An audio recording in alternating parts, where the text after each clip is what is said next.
Deploying a website on Microsoft Azure can be done using the Azure App Service. Here's a step-by-step guide. Prepare your website. Ensure your website is ready to be deployed. This could be static HTML, a CMS like WordPress, or a web app built with frameworks like Node.js, Python, or .NET. Sign into the Azure portal. Visit the Azure portal and log in with your account. Create a resource group. In the Azure portal, click Create a Resource, then search for Resource Group. Create a new resource group, which is used to organize your Azure resources.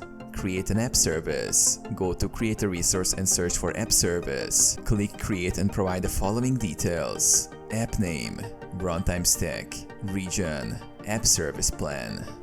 Deploy your website. Use the Azure CLI, FTP, or Git to upload your website files.